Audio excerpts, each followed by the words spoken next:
qu'il y avait quelque chose qui sonnait mal. Je donne un exemple. Le Conseil général de la Guadeloupe réuni en urgence sous la présidence de... J'oublie le nom du président, a voté à l'unanimité une résolution pour exiger que le prix de la canne soit payé au poids, conformément à la demande des ouvriers agricoles et des paysans. Le préfet n'a même pas transmis cette résolution au pouvoir d'État. Donc, les choses sont restées en l'état. Les gens ont compris que, finalement, nous étions face à un système qui ne nous convenait pas. Autre élément essentiel, le syndicat l'UTA, quand il est apparu, les discours, les pratiques se faisaient uniquement dans la langue guadeloupéenne, le créole. Les négociations, on a refusé de parler français.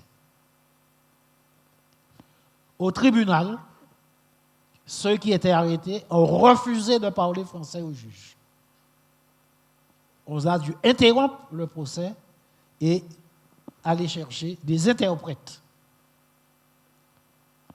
Ensuite, le jour du procès, puisqu'il s'agissait de conquête, tous les tambouillés sont descendus devant le tribunal de Basse-Terre et le gros cas a sonné. Et là, le procureur, il a dit que ce qui le gêne, c'est le son du tambour. Et à partir de ce moment-là, il y a eu cette prise de conscience de la langue, de la musique. Ce mouvement également a eu une portée à l'international. Les étudiants antillo-guyanais en France se sont mobilisés et ont commencé à créer des comités de soutien qui ont permis de populariser ce mouvement.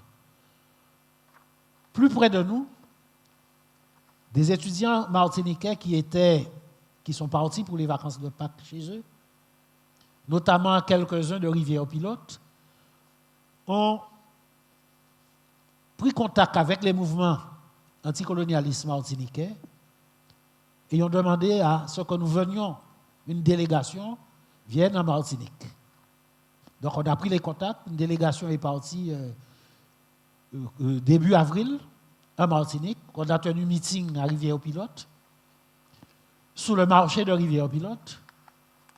Et d'ailleurs, Alfred Marie-Jeanne, qui venait d'être élu maire de Rivière-Pilote, a eu des problèmes avec sa majorité après, parce qu'on a tenu des discours en créole sur la place officielle du marché de Rivière-Pilote. Et on a eu différentes manifestations avec tous les groupes anticolonialistes martiniquais. Et pendant le mouvement, un événement est survenu dans la nuit du 4 au 5 avril. Le secrétaire général de l'UTA, Charles Balagne, alors qu'il revenait d'une réunion, a été percuté par une voiture pas loin de son domicile, tout phare éteint. Autrement dit, il a été victime d'un contrat. J'étais en Martinique, on tenait un meeting avec Édouard de Lépine dans un hangar au Robert, et la femme de Sonny Rupert, Janie Adrassé, qui donc était mon contact, a dû laisser ses enfants chez une voisine, puisqu'elle habitait à Dillon, et venir en catastrophe me prévenir que voilà, elle vient d'apprendre que le secrétaire général de l'UTA a été abattu. Donc, on a terminé le meeting, on est rentré sur Fort-de-France. Le lendemain matin, l'ensemble des organisations martiniquaises se sont réunies, à l'exception du Parti communiste, je ne sais pas pourquoi, au siège du PPM, à Trénel, et on a sorti un tract de solidarité en 50 000 exemplaires. D'ailleurs, Renaud de Grand-Maison a été, feu Renaud de Grand-Maison, secrétaire général de la mairie de Fort-de-France, nous a donné un coup de main extraordinaire. Et ce tract a été distribué sur toute la Martinique dans la journée. Le soir, il y a eu un meeting à Trénel, où plus de 3000 personnes. Le lendemain, il y a eu un gala de solidarité au Ciné-Théâtre de Fort-de-France, où tous les artistes martiniquais, avec en tête Francisco et Thiémile, etc., ont joué. Et cette solidarité a, en quelque sorte, galvanisé le mouvement et a donné un nouvel élan. Donc, voilà, en quelque sorte, en quoi la grève de 1971, c'est une grève qui est fondatrice. Elle est fondatrice de l'idée que la question de la lutte pour la décolonisation, pour l'indépendance, ne peut pas être une question à être traitée par un petit groupe, par une seule organisation ou par uniquement une organisation politique. C'est une question qui doit être traitée par l'ensemble du peuple. Et c'est de cette façon que les ouvriers et les paysans ont commencé à prendre conscience de la nécessité de s'engager dans un combat de décolonisation. Voilà ce que je peux dire dans un premier temps sur l'importance de la grève de 1971 et son impact à la fois sur les travailleurs, sur la société, sur la jeunesse et également d'un point de vue international et comment des liens historiques se sont tissés entre les militants anticolonialistes de Guadeloupe et de Martinique.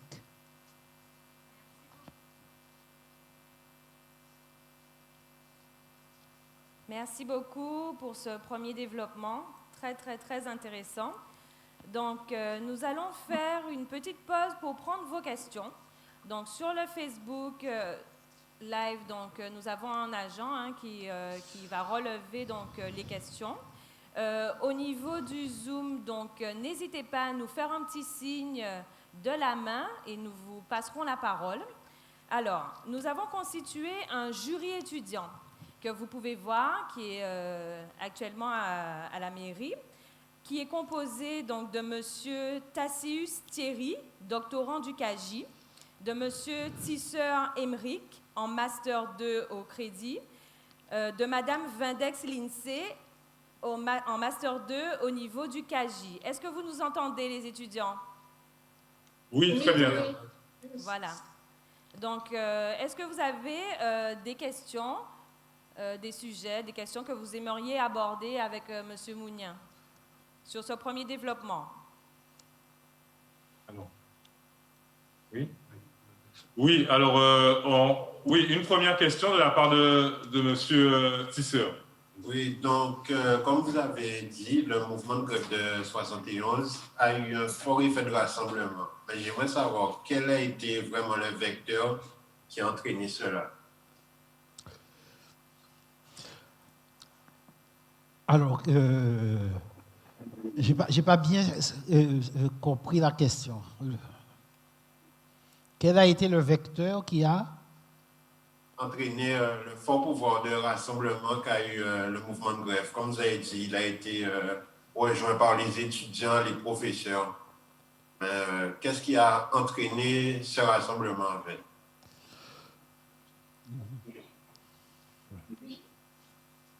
Alors, s'il y a d'autres questions, nous allons prendre plusieurs questions, les rassembler. Donc, M. Mounien va en prendre note et pourra répondre. Donc, est-ce qu'il y a des questions au niveau du Zoom? Des questions écrites ou des questions? Est-ce que quelqu'un lève la main? Au niveau du jury des étudiants, est-ce que vous avez d'autres questions? Lindsay. Oui, oui, oui. Lindsay a une question. Monsieur Mounien a parlé des étudiants guyanais qui ont créé un comité afin de pouvoir autour de cette lutte. Donc, je voudrais avoir plus de précisions, si c'est possible, sur le comité qu'ils ont créé. Est-ce que c'est un comité qui réunissait les étudiants des Antilles et de la Guyane. Voilà. Ok, alors sur cette question, à l'époque, je disais, l'université n'existait pas encore. Il y avait un centre d'études supérieures littéraires. Et il y avait Visiose. Et il y avait aussi un centre d'études supérieures en sciences en Martinique, puisque le campus de sciences était en Martinique. Enfin, ce qu'on appelait, ce n'était pas encore un vrai campus. Il y avait des étudiants en Martinique, il y avait des étudiants en Guadeloupe. Ces étudiants en lettres étaient réunis dans une association qui s'appelait l'AGELAG, l'Association générale des étudiants en lettres antillo-guyanaises. Ensuite, les étudiants en droit étaient dans une association qui s'appelait l'ADEJ, Association des étudiants en droit de Guadeloupe. Alors, la GELAG était présidée par Dona, martiniquais, et la DEJ était présidée par feu Daniel Démocrite. Ensuite, les lycéens se retrouvaient dans ce qu'on appelait les comités lycéens.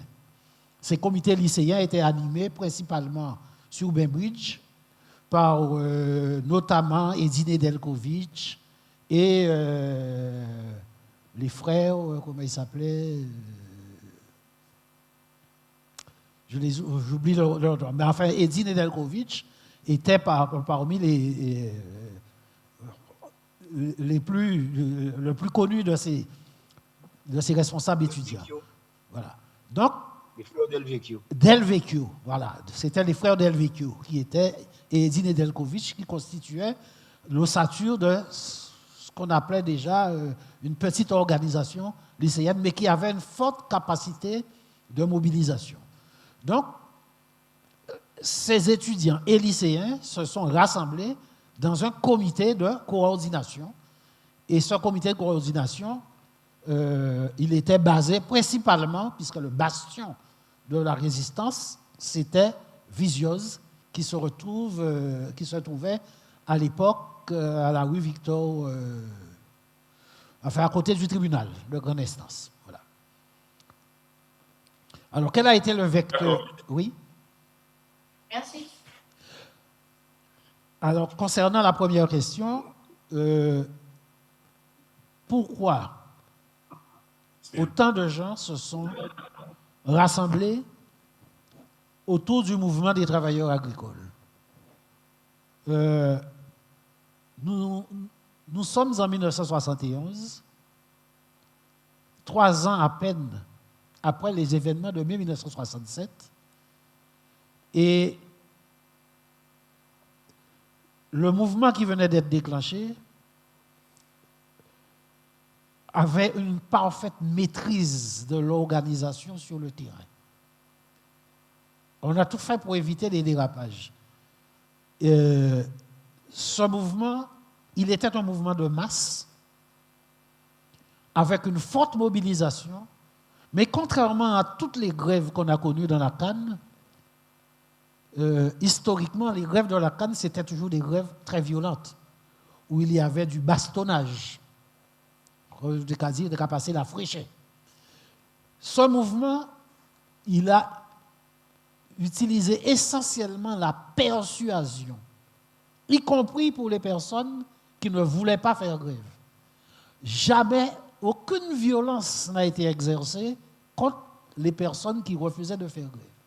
Il y a eu beaucoup de discussions, beaucoup d'informations. Nous étions dans un processus de travail éducationnel. Donc, ce qui fait que ce mouvement, il a inspiré le respect. Ceci explique pourquoi des gens de toutes catégories. Par exemple, c'est la première fois dans l'histoire de la Guadeloupe que l'on voit l'Église de Guadeloupe. L'Église de Guadeloupe a pris position en 1971. L'évêque, le souvenir qu'on avait du positionnement de l'Église, c'était la prise de position de Monseigneur Gay en 1967, qui avait appelé à la répression contre les Guadeloupéens. Eh bien, en 1971, l'évêque de l'époque, Monseigneur Magloire, qui était un Guadeloupéen, il a réuni les prêtres et les religieuses pour communiquer et prendre leur avis. Et il a publié une lettre pastorale dans le journal Clarté. Et il a demandé à tous les prêtres de le lire à la messe du dimanche. Et dans cette lettre pastorale, l'Église de Guadeloupe a choisi de soutenir la lutte des travailleurs. À partir de ce moment-là, bien sûr, sur le terrain, il y avait des prêtres qui travaillaient. Il y avait Colbach, il y avait Pélage, il y avait Céleste. Ils étaient plusieurs, mais ils étaient une minorité quand même. Mais ils ont su peser de leur poids. Et Monseigneur Magloire, qui a toujours été un homme de progrès, a donc, à partir de là, pris position. Ce qui a permis aux gens de comprendre que si l'Église soutient le mouvement, c'est que forcément, il y a quelque chose qui n'est pas juste dans la façon dont c'est traité les travailleurs. Donc voilà pourquoi le mouvement a eu une telle popularité, en même temps qu'il a, en quelque sorte, entraîné une prise de conscience au niveau des acteurs engagés sur le terrain. D'accord, merci beaucoup. Alors, je vois que sur le Zoom, nous avons aussi des questions. Donc, nous allons prendre les questions qui sont sur le Zoom et ensuite, nous allons pouvoir passer à la deuxième partie du développement. Alors, je vais demander donc au jury des étudiants, Monsieur Tassius, est-ce que vous pouvez prendre lecture des questions qui apparaissent sur le Zoom, s'il vous plaît? Oui. Avec l'aide de notre ingénieur informaticien, on va prendre lecture des questions sans problème, oui. Donc, on y va, on peut y aller. Tu peux lire pour nous, s'il te plaît?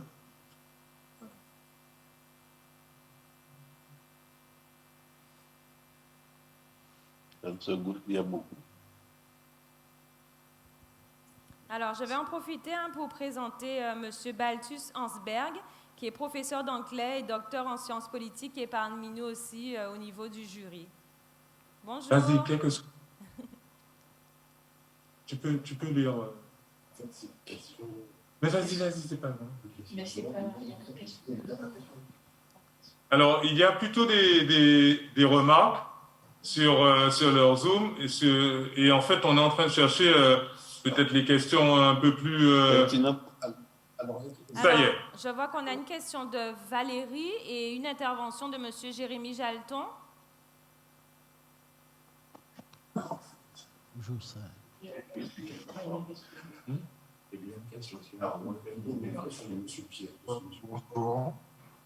J'ai écrit la question, mais si je peux la poser à l'oral, si tout le monde m'entend. Ah oui, bon ben allez-y. Allez-y, il va y aller directement. C'est M. Jérémy Jalton? Bonjour. Bonjour, nous vous entendons. Alors, la question, c'est que j'ai remarqué dans l'exposé de notre orateur que le monde agricole avait un impact important dans les grands mouvements sociaux qu'ont connus la Guadeloupe. Et à mon sens, actuellement, on n'entend plus trop ce monde agricole. Alors, la question que je me posais, c'est finalement, qu'est-ce que ça va donner lorsque le monde agricole va vraiment se réveiller et est-ce que cet éveil ne va pas intervenir au cours de cette élection? Alors, cette question, je la traite dans la troisième partie, je crois, sur le mouvement des occupations de terre et la réforme foncière. Donc, on ne va pas anticiper. Donc, lorsqu'on arrivera à cette partie-là, je vais... répondre à la question. Voilà, répondre à la question. Alors, je vois qu'on a une question aussi de M. Jocelyn Jalton. Je n'ai pas entendu le rôle joué par nos techniciens dans la création de l'UTA. Est-ce qu'on a un petit commentaire là-dessus? Alors, quels étaient les principaux acteurs de ce mouvement? J'ai parlé de Charles Balagne. Charles Balagne, c'était le secrétaire général. Et après la mort de Charles Balagne, on a tout de suite, le 27 avril 1971, réuni un conseil syndical et désigné un nouveau secrétaire général qui était Nobertin Ternisien. Nobertin Ternisien a été, comme beaucoup d'autres Albert Matoua Parsad, Penture, Land, Gostimen, Wawawa, etc. Ils ont été en quelque sorte les pères fondateurs même du mouvement. Ils sont à l'origine, puisque les réunions se faisaient à Moustique-Sainte-Rose, chez Madame Simpson, qui était la mère de Noumertin, d'ailleurs qui est aussi la grand-mère de l'autre Noumertin qui est secrétaire général de la CGTG. Donc, tout ça se passait à Moustique-Sainte-Rose, et donc Noumertin était en quelque sorte celui qui a été le deuxième secrétaire général de l'UTA, et qui est devenu par la suite également secrétaire général de l'UGTG, juste avant moi. D'accord, merci beaucoup. Alors, on va prendre une dernière question que j'ai reçue et ensuite nous allons continuer, voilà, parce qu'on a un timing, on aimerait rester plus longtemps. Alors, Rosan Mounia, peut-il nous préciser la vision que le groupe qui a initié l'UTA-UPG et le mouvement de 1971 avait de la lutte syndicale et la lutte politique de libération de la Guadeloupe? Bien, alors, ce mouvement des démissionnaires, qui par la suite s'est transformé en parti politique, qu'on appelle le PTG, le Parti des travailleurs de Guadeloupe, considérait que la lutte ne peut pas se dérouler sur un seul terrain. La lutte doit être relevée d'un concept global et intégrer toutes les dimensions, aussi bien la dimension sociale, la dimension culturelle, la dimension économique et la dimension politique. Et c'est à partir de cette analyse que nous avons programmé un certain nombre d'activités. D'abord, la création d'organisations syndicales, l'UTA, ensuite en 72 l'UPG, ensuite en 73 l'UGTG, etc. Développer un travail d'éducation. Le peuple, il faut se rappeler qu'à l'époque, la plupart des paysans et des ouvriers agricoles étaient analphabètes. Donc nous avons développé des écoles du soir. L'école du soir pour permettre à la fois de faire l'alphabétisation, et nous avons beaucoup travaillé avec la méthode de Gérard Lauriette, pour apprendre à lire et à écrire, mais apprendre également aux travailleurs à maîtriser les concepts. Donc l'économie politique, les sciences de l'environnement, etc., l'hygiène, c'est très important. Donc on a fait tout ce travail d'éducation. Sur le plan culturel, nous avons également développé le travail sur la nécessité de la langue.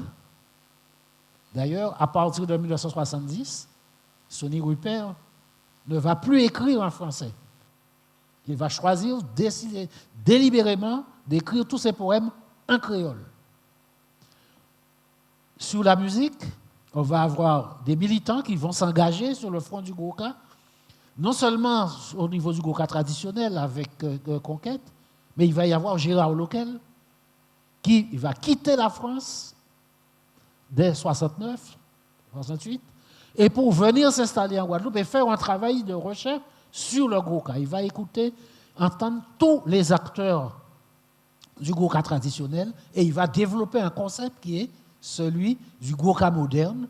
Donc, il est le père fondateur de cette musique. Autrement dit, sur le plan politique, on va plus tard créer des organisations politiques de masse. On en parlera au cours du débat pour montrer qu'il faut travailler dans mener la lutte sur tous les terrains de façon à avoir véritablement un programme pour l'ensemble du peuple et qui touche tous les secteurs de l'activité.